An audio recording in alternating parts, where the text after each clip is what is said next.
வவுனியா மாவட்டத்தில் விசேட காணி மத்தியஸ்தர் சபை ஊடாக 238 காணி பிணக்குகளுக்கு தீர்ப்பு. யாழில் அதிகரித்த டெங்கு காய்ச்சல், பொதுமக்களுக்கு விடுக்கப்பட்டுள்ள எச்சரிக்கை. திரிப்போலி படைப்பிரிவுடன் நெருங்கி செயற்பட்ட பிள்ளையான், பகிரங்கப்படுத்தும் சாணக்கியன்.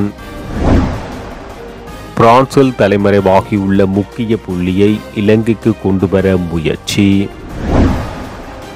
மியன்மார் பயங்கரவாதிகளுக்கு இலங்கையர் விற்பனை, சீன பிரஜை உட்பட 4 கைது. இலங்கையில் கோவிட்-19 JN1 பிறழ்வு குறித்து சுகாதார அமைச்சின் விளக்கம். முல்லைத்தீவில் சுனாமி நினைவேந்தலுக்கான ஏற்பாடுகள் பூர்த்தி. வவுனியா மாவட்டத்தில் விசேட காணி மத்தியஸ்தர் சபை ஊடாக 238 காணி பிணக்குகளுக்கு தீர்வு காணப்பட்டுள்ளதாக நீதியமைச்சின் மாவட்ட பயிற்சி உத்தியோகத்தர் பிமல்ராஜ் தெரிவித்துள்ளார்.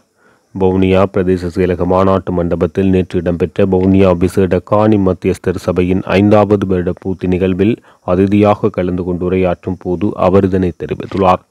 வவுனியா மாவட்ட விசேட காணி மத்தியஸ்தர் சபையானது ஆரம்பித்து 5 வருடத்தை பூர்த்தி செய்துள்ளது.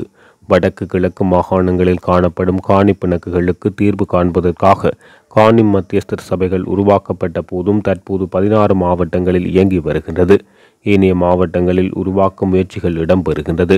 காணி பிணக்குகள் சிக்கல் நிறைந்தவை, அவற்றை நேர்த்தியாக கையாள வேண்டும். அந்த வகையில் வவுனியா மாவட்ட காணி மத்தியஸ்தர் சபையில் கடந்த 5 வருடங்களில் 1184 காணி பிணக்குகள் ஆற்றுப்படுத்தப்பட்டுள்ளன.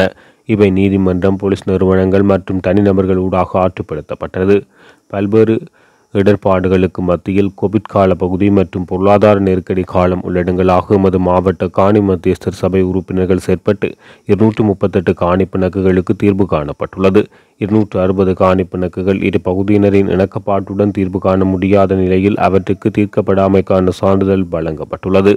59 பிணக்குகள் முறைப்பாட்டாளர்களால் மீளப்பெறப்பட்டுள்ளது. ஏனைய பிணக்குகளும் தீர்வு காணும் வகையில் காணி மத்தியஸ்தர் சபையின் அமர்வுகள் இடம்பெற்று வருகின்றன. இம்மத்தியஸ்தர் சபை ஊடாக மக்கள் சிரமங்களின்றி இரு பகுதி இணக்கப்பாட்டுடன் காணி பிணக்குகளுக்கு தீர்வு காண முடியும் என அவர் தெரிவித்துள்ளார். யாழ்ப்பாணத்தில் டெங்கு அபாயம் அதிகரித்து காணப்படுகின்ற நிலையில் பொதுமக்கள் ஒவ்வொருவரும் தங்கள் சூழலை நுளம்புகள் பரவாத வகையில் பாதுகாக்க வேண்டும் என யாழ் போதனா வைத்தியசாலை பணிப்பாளர் சத்தியமூர்த்தி தெரிவித்துள்ளார். குறித்த விடயம் தொடர்பில் அவர் குறிப்பிடுகையில், டிசம்பர் மாதத்தில் இதுவரை 945 பேர் யாழ் போதனா வைத்தியசாலையில் டெங்கு நோய்க்கு சிகிச்சை பெற்றுள்ளதுடன் நேற்றைய தினம் 40 டெங்கு நோயாளிகளுக்கு மேல் ஒரே நேரத்தில் அனுமதிக்கப்பட்டனர். குழந்தைகள் விடுதி டெங்கு நோயாளிகளால் நிரம்பி வழிகிறது. யாழ் மாவட்டத்தில் டெங்கு காய்ச்சல் அதிகரித்துள்ள நிலையில் பொதுமக்கள் தங்கள் உடல்நிலை தொடர்பாக கவனம் செலுத்த வேண்டும். யாழ்ப்பாணம், கோப்பாய், சண்டிலிப்பாய் ஆகிய பிரதேசங்களில் டெங்கு நுளம்பின் தாக்கம் அதிகரித்து காணப்படுகின்றது. எனவே பொதுமக்கள் தங்கள் சார்ந்த இடங்களை சுத்தமாக வைத்திருக்க வேண்டும். ஒருவருக்கு காய்ச்சல் ஏற்பட்டால் உடனடியாக அருகில் உள்ள அரசு வைத்தியசாலையை நாடுவது சிறந்தது என தெரிவித்துள்ளார். மேலும் நேற்றைய தினம் குழந்தை ஒன்று டெங்கு காய்ச்சல் காரணமாக உயிரிழந்துள்ளமை குறிப்பிடத்தக்கது. நீண்ட காலத்துக்கு முன்னர் 763, 769 மற்றும் 764 ஆகிய வழித்தட பேருந்துகள் பயணித்த கீரிமலை காங்கேசன்துறை வீதியை திறந்து மக்களின் இலகுவான பயணத்துக்கு வழி சமைக்குமாறு மக்கள் கோரிக்கை விடுத்துள்ளனர். கீரிமலையிலிருந்து காங்கேசன்துறை போவதாக இருந்தால் 5 கிலோமீட்டர்கள் சுற்றித்தான் போக வேண்டியுள்ளது. ஆனால் குறித்த வீதியால் சென்றால் வெறும் 1 அல்லது 1.5 கிலோமீட்டர் தூரத்தில் காங்கேசன்துறையை சென்றடைய முடியும்.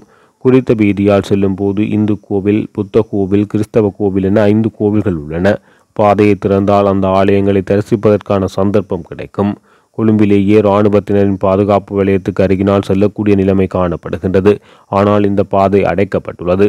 இங்கு இருக்கின்ற இராணுவத்தினருடன் நமக்கு எந்தவிதமான பிரச்சனைகளும் இல்லை. ஆனால் ஏன் இந்த பாதையினை பூட்டி வைத்திருக்கிறீர்கள்? 1 கிலோமீட்டர் பகுதி அடைக்கப்பட்டுள்ளதால் 5 கிலோமீட்டர் தூரம் சுற்றி பயணிக்க வேண்டியுள்ளது. இங்கு கடத்தல் பிரச்சினை ஒன்றுமில்லை. பின்னர் எதற்காக பாதை அடைத்துள்ளீர்கள்? வரலாற்று சிறப்புமிக்க சுற்றுலா இடங்களான சடையம்மா சமாதி, கிருஷ்ணன் கோவில், குகை மற்றும் ஊற்றல் என்பன குறித்த பகுதிகளில் உள்ளன.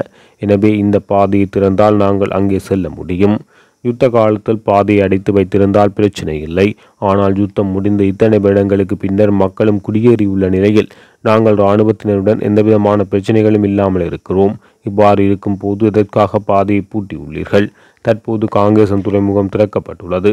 எனவே இந்த பாதையை திறந்தால் மக்களுக்கு சந்தோஷமான போக்குவரத்து செய்வார்கள் என அவர்கள் தெரிவித்துள்ளனர்.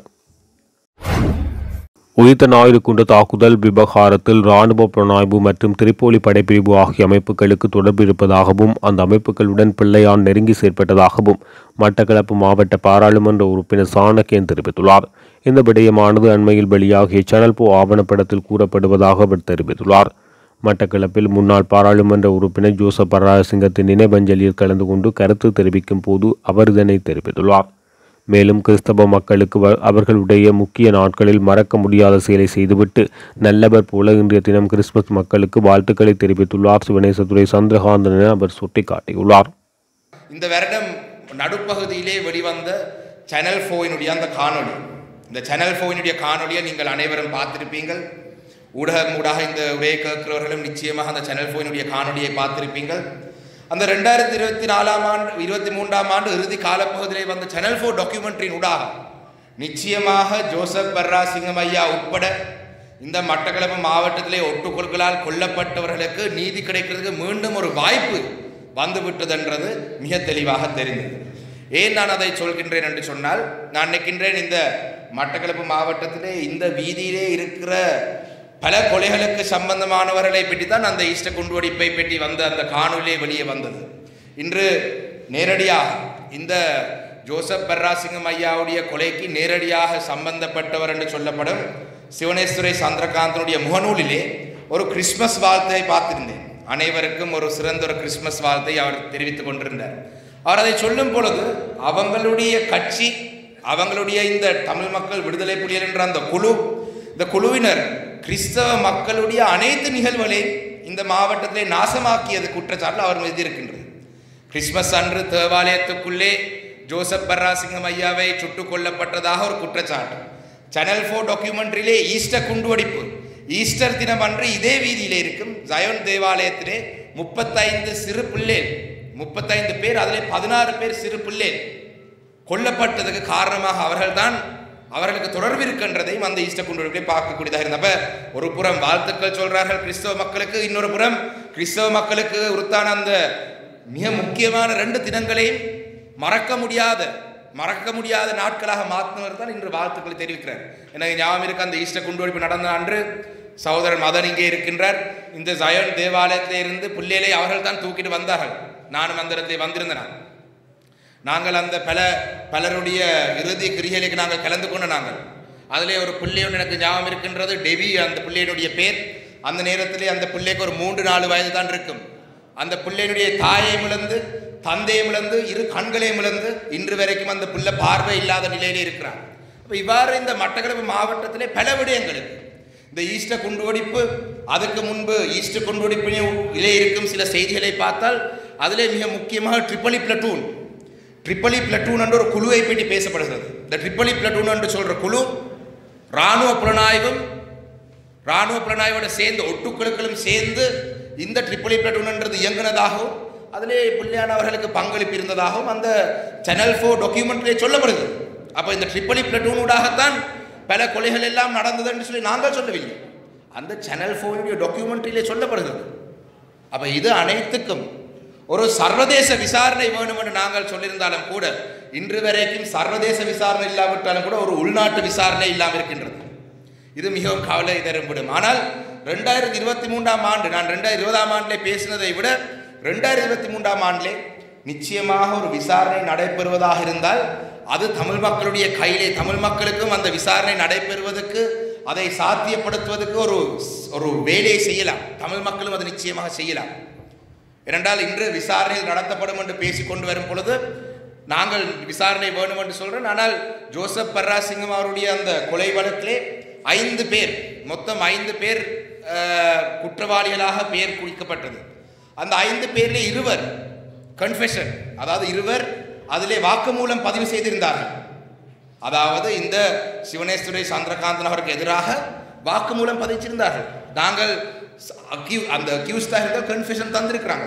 அதில் இன்று ஒருவர் மிக மர்மமான முறையிலே இந்த ஈஸ்டர் குண்டுவெடிப்பை பற்றி சேனல் 4 காணொளி வந்து ஒரு சில வாரங்களுக்குள்ளே கஜன் மாமா நினைக்கிறேன் அவருடைய பேர், கஜன் மாமா இல்லை என்றால் அவருடைய பேர் இங்கே இருக்கின்றது.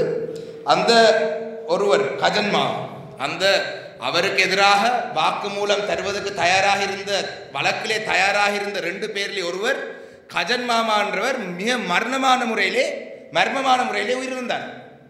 இந்த ஈஸ்டர் குண்டுவெடிப்பை பற்றி காணொளி வெளியே வந்து பல சந்தேகங்கள் இருக்கின்றது. இதுக்கான நீதி வேணும் என்று பல சந்தேகங்கள் இருக்கின்றது. இதனால் தான் நான் சொல்றேன், இந்த 2023ஆம் ஆண்டு நிகழ்விலே நாங்கள் இந்த நிகழ்வை எங்களுடைய வாலிபர் முன்னணியுடைய தலைவர் சகோதரர் பேசும் பொழுது சொன்னார், நாங்கள் இந்த நிகழ்வை அரசியலுக்காக செய்யவில்லை.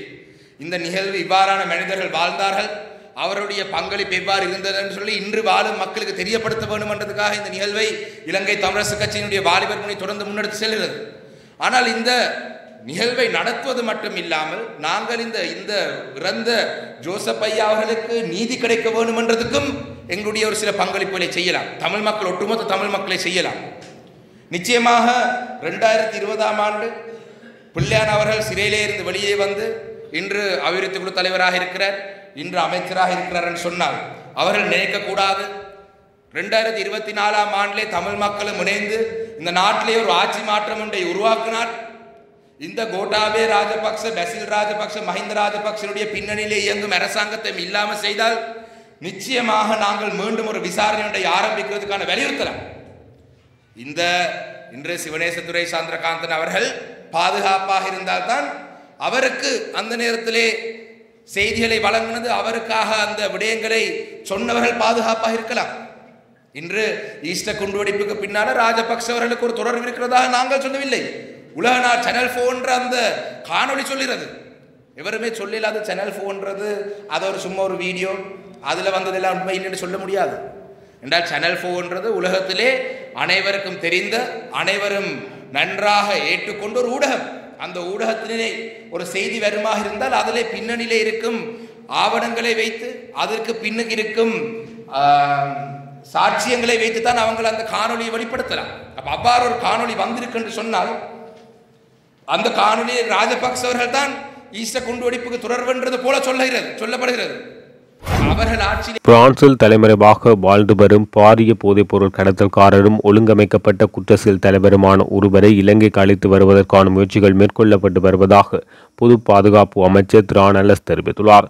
ஆனால் சட்ட நடைமுறைப்படி அதற்கு சிறிது காலம் பிடிக்கும் என அவர் குறிப்பிட்டுள்ளார். துபாயில் மறைந்திருக்கும் போதைப்பொருள் கடத்தல்காரர்களை அவ்வாறு அழைத்து வருவதற்கான ஏற்பாடுகள் மேற்கொள்ளப்பட்டு வருவதாகவும், ஆனால் அதற்கு காலம் எடுக்கும் என அவர் குறிப்பிட்டுள்ளார். நாட்டில் போதைப்பொருள் கடத்தலை தடுப்பதற்கான போலீசாரின் நடவடிக்கைகள் நிறுத்தப்பட மாட்டாது எனவும் அது தொடரும் எனவும் அவர் தெரிவித்துள்ளார். இலங்கையிலிருந்து மனித கடத்தலில் ஈடுபட்ட சீன பிரஜை மற்றும் 3 இலங்கையர்கள் போலீசாரினால் கைது செய்யப்பட்டுள்ளனர். கைது செய்யப்பட்டவர்கள் எதிர்வரும் 4ஆம் தேதி வரை விளக்கமறியலில் வைக்கப்பட்டுள்ளதுடன் அவர்களுக்கு எதிராக நீர்கொழும்பு நீதவான் நீதிமன்றத்தில் 7 வழக்குகள் தாக்கல் செய்யப்பட்டுள்ளன. இந்த மோசடியில் ஈடுபட்ட மேலும் ஒருவரை கைது செய்வதற்கு பொதுமக்களின் உதவியை எதிர்பார்த்துள்ளதாக குற்றப்புலனாய்வு திணைக்களம் தெரிவித்துள்ளது. மியான்மரில் உள்ள இணைய அடிமை முகாமுக்கு இளைஞர்களை அனுப்புவது இந்த குழுவுக்கு எதிரான குற்றச்சாட்டுகளில் ஒன்றாகும். கைது செய்யப்பட்ட 4வரில் ஒருவர் கடந்த உள்ளூராட்சி தேர்தலில் தேசிய மக்கள் படையின் கீழ் போட்டியிட்ட வேட்பாளர் என தெரிவிக்கப்பட்டுள்ளது. உலகில் ஊழலில் இலங்கை முதலிடத்தில் இருப்பது வருத்தம் அளிப்பதாக கொழும்பு பேராய கர்தினால் மெல்கம் ரஞ்சித் ஆண்டகை தெரிவித்துள்ளார். கட்டான கல்வி புனித பிரான்சிஸ் தேவாலயத்தில் நேற்று இடம்பெற்ற பிரதான நத்தார் ஆராதனையில் கலந்து கொண்டுரையாற்றும் போது அவர் இதனை தெரிவித்தார். உச்சநீதிமன்றத்தின் உத்தரவுகளையும் சட்டத்தையும் புறக்கணிக்கும் மோசடியின் கைக்குள் நாடு வீழ்ந்துள்ளதாக அவர் குறிப்பிட்டுள்ளார். ஊழல்வாதிகளை பாதுகாக்கும் அரசாங்கம் கிடைத்துள்ளதால் இந்த நாடு ஊழலில் இருந்து விடுபடும் நாள் இன்னும் வெகு தொலைவில் உள்ளது என கர்தினால் தெரிவித்துள்ளார். சர்ச்சைக்குரிய நிகழ்நிலை பாதுகாப்பு சட்டமூலத்தை அடுத்த ஆண்டு ஜனவரி மாதம் நிறைவேற்றுவதற்கு அரசாங்கம் திட்டமிட்டுள்ளதாக தகவல்கள் வெளியாகியுள்ளது. இந்த சட்டமூலம் தொடர்பான ஆலோசனை செயல்முறைகள் மேற்கொள்ள 3 மாத காலத்தை குடிசார் சமூக அமைப்புகள் கோரியிருந்த நிலையில் அரசாங்கம் இந்த நடவடிக்கையை முன்னெடுத்துள்ளது. பாராளுமன்றத்தில் தாக்கல் செய்யப்பட்ட சர்ச்சைக்குரிய நிகழ்நிலை பாதுகாப்பு சட்டமூலத்துக்கு எதிராக இலங்கை உச்சநீதிமன்றத்தில் பல்வேறு வழக்குகள் தொடுக்கப்பட்டுள்ளன. எனினும் திருத்தங்களை முன்மொழிந்துள்ள உச்சநீதிமன்றம் நிகழ்நிலை பாதுகாப்புக்காக இதுபோன்ற சட்டமூலத்தை நடைமுறைப்படுத்த வேண்டியதன் அவசியத்தை சுட்டிக்காட்டியுள்ளது. இதற்கிடையில் இந்த சட்டமூலத்தில் இணைக்கப்பட வேண்டிய தொழில்துறை பங்குதாரர்களின் கருத்துக்களை பெறுவதற்கு 3 மாத ஆலோசனை செயல்முறையை மேற்கொள்ள வேண்டுமென குடிசார் சமூக இயக்கங்கள் வலியுறுத்தியுள்ளன. அந்த வகையில் குடிசார் சமூக பிரதிநிதிகள் குழு ஒன்றும் சம்பந்தப்பட்ட பங்குதாரர்களுடன் கலந்துரையாடுவதற்கென சிங்கப்பூர் சென்றிருந்தது. இந்த சட்டமூலமானது சிங்கப்பூரின் நிகழ்நிலை பொய்மைகள் மற்றும் கையாளுகை சட்டத்தை மாதிரியாக கொண்டு வடிவமைக்கப்பட்டுள்ளது. இந்த நிலையில் அடுத்த ஆண்டு ஜனவரி மாதம் 23ஆம் தேதி ஆரம்பமாகவுள்ள பாராளுமன்ற வாரத்தில் இந்த சட்டமூலம் விவாதத்துக்கு எடுத்துக் கொள்ளப்பட்டு சட்டமாக்கப்படும் என பாராளுமன்ற விவகாரங்களுக்கான ஜனாதிபதியின் ஆலோசகர் ஆசு மாரசிங்க உறுதிப்படுத்தியுள்ளார். உலகின் பல நாடுகளிலும் கோவிட் வைரஸின் துணை பிறழ்வான JN1 பரவல் அவதானிக்கப்பட்டுள்ளது.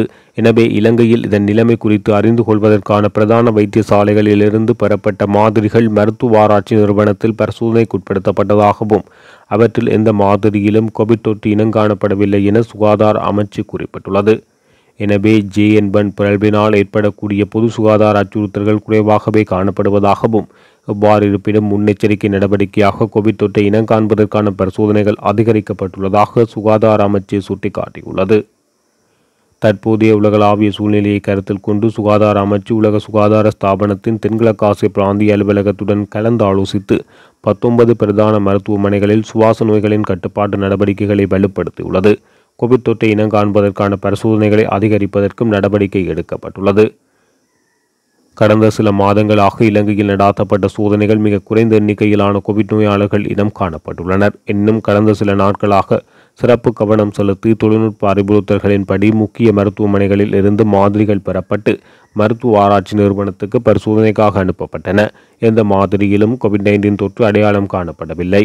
எனவே தற்போதைய தரவுகளின்படி கோவிட் வைரஸின் துணை பிறழ்வான JN1 இலங்கையில் தொற்றுவதற்கான ஆபத்து மிக குறைவு.